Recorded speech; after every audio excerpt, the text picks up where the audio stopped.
আসসালামু আলাইকুম ওয়া রাহমাতুল্লাহি ওয়া বারাকাতুহু। আলহামদুলিল্লাহি রাব্বিল আলামিন ওয়াসসালাতু ওয়াসসালামু আলা রাসূলিহিল কারীম ওয়া আলা আলিহি ওয়া আসহাবিহি আজমাইন। কাছে এবং দূরে দেশ ও প্রবাস থেকে যে যেখান থেকে আমাকে দেখছেন সকলকে আন্তরিক মোবারকবাদ জানিয়ে শুরু করছি আজকের বিষয়।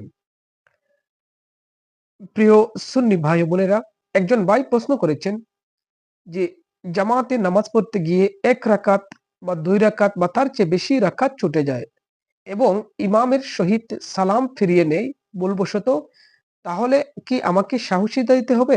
জানালে একটু উপকৃত হব।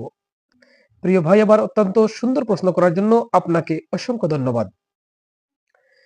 প্রিয় সুন্নি ভাই ও বোনেরা, আমরা সেই প্রশ্নের জবাবে বলবো যে জামাতে নামাজ পড়তে গিয়ে ১ রাকাত, ২ রাকাত বা তার চেয়ে বেশি রাকাত ছুটে যাওয়া ব্যক্তিকে মাসবুক বলা হয়। আর এই মাসবুক ব্যক্তি যদি ইমামের সহিত ভুলবশত সালাম ফিরিয়ে নেন, তাহলে সেক্ষেত্রে তিনি কোনো কথাবার্তা না বলে, নামাজ ভঙ্গ হয় এমন কোনো কার্যক্রম না করলে তিনি সাথে সাথে দাঁড়িয়ে বাকি নামাজ আদায় করবেন। সেক্ষেত্রে তাকে সাহসিদা দিতে হবে না।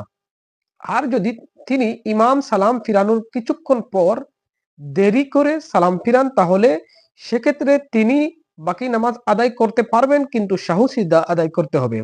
ইমামের সহিত যদি মাসবুক ব্যক্তি নিজের ইচ্ছায় সালাম ফিরিয়ে নেন, তাহলে তার নামাজ ভঙ্গ হয়ে যাবে এবং পুনরায় নামাজ আদায় করতে হবে।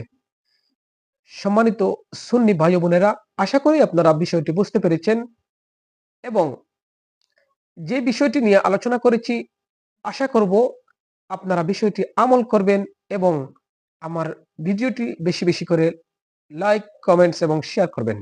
আসসালামু আলাইকুম ওয়া রাহমাতুল্লাহ।